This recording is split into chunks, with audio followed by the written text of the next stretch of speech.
నమస్కారం ప్రజలారా.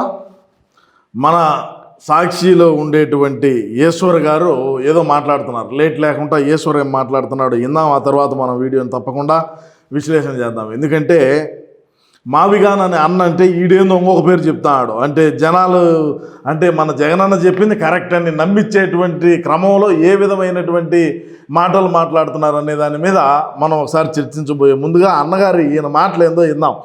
చెప్పునైనా జనసాంద్రత జనసంఖ్య ఆధారంగా ఆయా ప్రాంతాలను లింక్ చేస్తూ గ్రోత్ సెంటర్లను ఏర్పాటు చేసుకుంటున్నాయి. ఇది కేవలం నేషనల్ మోడల్ మాత్రమే కాదు సార్, ఇది ఇంటర్నేషనల్ మోడల్ కూడా. ఒరే ఇంటర్నేషనల్ మోడల్ అంటున్నావే, మరి చంద్రబాబు నాయుడు గారు సింగపూర్కు పోయినప్పుడు లేదంటే ఇతర వేరే వేరే దేశాలకు పోయినప్పుడు మనం ఏ విధమైనటువంటి వ్యాఖ్యలు చేసినాం గతంలో. ఈరోజు మన జగనన్న మావిగన్ అని పేరు తెచ్చినారని చెప్పి ఇంటర్నేషనల్ మోడల్లో జగన్ గారు ఆలోచన చేసి చెప్తున్నారని ఈరోజు చెప్తున్నావే నువ్వు.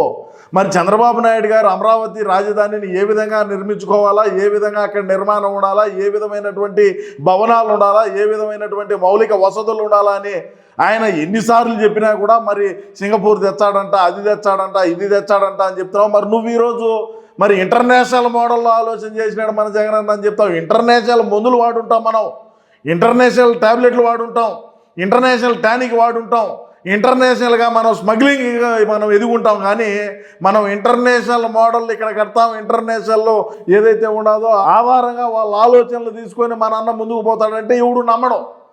మనం ఏ విధమైనటువంటి వ్యాఖ్యలు చేసినాం, ఏ విధమైనటువంటి పనులు చేస్తాం, ఏ విధంగా మన పని తీరు ఉంటుందని రాష్ట్రంలో ఉండేటువంటి ప్రజానీకానికి అందరికీ తెలుసు. చెప్పుగా జింగ్ జింగ్ జీ, ఇది జింగ్ జింగ్ జీ అంట. ఇదేందిరా స్వామి, ఇదేంది? ఆయనేమో మావిగనైనా, ఈడేమో జింగ్ జింగ్ జీ అయినా. ఇప్పుడు నీకు జీతాలు పెంచినారు, బాగుండాది, ఇబ్బంది ఏమి లేదు. ఇంక జీతం పెంచమంటే పెంచరు. నువ్వు ఇంకా ఇటువంటి మాటలు ఏమన్నా మాట్లాడితే నాకు జీతభత్యాలు ఏమన్నా పెంచుతారులే అనుకుంటే అది నీ భ్రమే. నువ్వు దాంట్లో నుంచి బయటికి రా. నీ జింగ్ జింగ్ జీలు లేకంటే ఇంకొకటి ఇంక జీ మీద కొడతారు మాట్లాడితే. జింగ్ జింగ్ జీ అంట ఏందో చెప్పునా. చైనాలోని ఒక భారీ మెగా సిటీ ప్రాజెక్ట్, చైనా రాజధాని బీజింగ్, టియాన్జిన్ నగరం, హెబీ ప్రావిన్స్ లను కలిపి ఒక పెద్ద ఆర్థిక మండలి. ఎవడు చెప్పినాడు రా నీకా చైనా గురించి మాట్లాడు, చైనాలో ఈ విధంగా ఉన్నది ఇది కథ. మనం అందుకనే మావిగన్ తీసాం, జింగ్ జింగ్ జీని మనం కూడా ఇక్కడ డెవలప్ చేద్దామని. నీకు ఎవడు చెప్పినాడు? నిజం చెప్పు, ఎవడు చెప్పినాడు? నీకు ఎవడు చెప్పంటే నువ్వు మాట్లాడుతున్నావు. అంటే ఇప్పుడు మావిగన్ అన్నారు, మరి రాష్ట్రంలో ఉండేటువంటి ప్రజానీకం ఏ విధంగా మన జగనన్న మీద ఎక్కి దిగుతారు. మరి ఆ దిగేటువంటి క్రమంలో మనోడిని ఏదో ఒక రకంగా మనం సేవ్ చేయాలా అని చెప్పి నీ ఇష్టప్రకారము, నీ జింగ్ జింగ్ జీలు, నీ చైనాలు, నీ యొక్క పట్టణాలందరినీ నువ్వు కలపటం, నువ్వు చేయటం. మనకు ఎంత మేరకు విషయ పరిజ్ఞానం ఉంటుంది, మనం ఎంత మేరకు మాట్లాడగలుగుతాము, మనం ఎంత మేరకు మాట్లాడితే ప్రజానీకాన్ని నమ్మగలుగుతాం అనేది ఆలోచన చేయి. మనకు ఒక సాక్షి పేపర్ ఉన్నది, మనకు ఒక టీవీ ఛానల్ ఉన్నదని వాళ్ళేమో వాళ్ళ ఇష్ట ప్రకారం రాయిస్తారు. నువ్వు ఒక పెద్ద బఫూను అవుతున్నావు. నీకు అది అర్థం కావడంలే. నీకు ఇంకా ఏమన్నా జీతభత్యాలు పెంచుతారనుకుంటే అది జరగదు.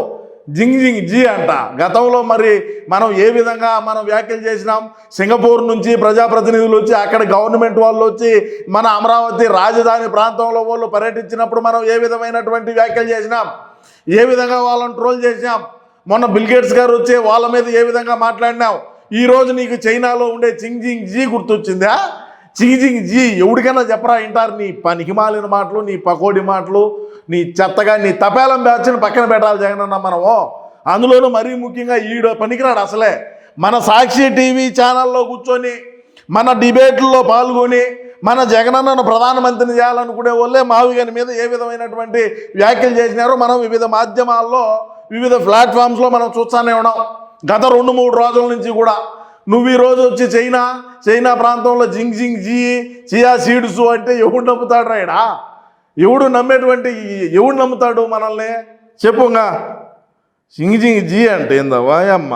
ప్రాజెక్టు పూర్తయితే దాదాపు 13 కోట్ల మందికి పైగా జనాభా ఒకే మెగా సిటీ పరిధిలోకి వస్తారు. ఇక రెండోది కోస్ట్ వాష్. ఇది యుఎస్ నార్త్ ఈస్ట్ కారిడార్. అంటే అమెరికాలో నుండి వాషింగ్టన్ డీసీ వరకు విస్తరించి ఉన్న ఒక ప్రధానమైన మెట్రోపాలిటన్ ప్రాంతం. ఈ నగరాలన్నీ ఒకదానితో ఒకటి రైలు మార్గాలు, రహదారుల ద్వారా బాగా అనుసంధానించబడి ఉంటాయి. వరే నువ్వు ఈ రోజు ఇన్ని మాట్లాడుతున్నావు బయట దేశాల గురించి, జింగ్ జింగ్ జీల గురించి, కారిడార్లు, రహదారులు, మెట్రోల గురించి. మన జగనన్న 5 సంవత్సరాల పాటు అధికారంలో ఉన్నప్పుడు అన్న ఇటుక పెట్టాడురా. ఒక ఇటుక పెట్టుంటే చెప్పరా, పలానా దగ్గర జగనన్న ఇదో ఈ ఇటుక పెట్టాడు అని చెప్పు. నువ్వు ఇట్టేమో మాట్లాడితివి. ఈ కూటమి ప్రభుత్వం వాళ్ళు వాళ్ళ పార్టీ వాళ్ళు ట్రోల్స్ మొదలు పెడితిరి. మేము దీన్ని ఎత్తిపోసుకోలేక మా బాధలు మా వర్ణనాతీతంగా ఈశ్వరా, నీకు తెలియదురా, చెప్పురా, నువ్వు చెప్పురా నాయనా. ఎందుకు ఈ పనికి మాలిన మాటలు, ఈ పకోడి మాటలు ఈయన్ని తెచ్చి కూర్చొనబెట్టి. సింగాలుంపూర్ ఇదొక ట్రాన్స్నేషనల్ హబ్. ఇది సింగపూర్ మలేషియా రాజధాని కౌలాలంపూర్ ఇద్దో సింగపూర్ గురించి చెప్తానండి. ఉన్న ఆర్థిక రవాణా సంబంధాలు మెరుగుపరిచే కారిడార్. ఇలా అంతర్జాతీయంగా కూడా చాలా దేశాలు ఇదే విధానాన్ని అవలంబిస్తూ ప్రగతి సాధిస్తున్నాయి. వైఎస్ జగన్ చెప్పిన మోవిగన్ మోడల్ ఇదే కదా. ముందు చూపు ఉన్న రాష్ట్రం మెట్టలతో కొడతారు రే, చేత్తో కూడా తగలరు ఈశ్వరా. నువ్వేమన్నా వైఎస్ జగన్ గారు చెప్పిన మావిగన్ కూడా ఇదే కదా అని నువ్వు ఎక్కడెక్కడ దేశాలన్నీ కలిపి ఇదే మావిగన్ అని చెప్పినావంటే మెట్టు తీసుకొని కొడతారు, చేత్తో కూడా తగలరు. ఇప్పుడు ఉండే కూటమి ప్రభుత్వం ఏ విధమైనటువంటి పనులు చేస్తుంది, రాజధాని ఏ విధంగా నిర్మాణం చేస్తుంది, రాజధాని పనులు ఏ విధంగా జరుగుతున్నాయి. గతంలో మనం అధికారంలోకి వచ్చేదానికి ఇక్కడే రాజధాని, ఇక్కడే అమరావతి ఉంటుంది, నేను ఎక్కడికి కూడా మార్చను, నేను స్థలం తీసుకున్నా, నేను ఇది కొంప కట్టుకుంటానని చెప్పినాడు. అధికారంలోకి వచ్చిన తర్వాత 3 రాజధానుల నినాదం ఎత్తుకున్నాడు. కర్నూలు, ఇటుమలి, వైజాగ్. అదేవిధంగా అయిపోయింది. ఇప్పుడు మనం గేరాకు పడిపోయినాం. 151 ఉన్నప్పుడు మనోడు 3 రాజధానులు అన్నాడు. 3 రాజధానులు మరి ఏ దేశంలో చూసి పెట్టాడ్రా?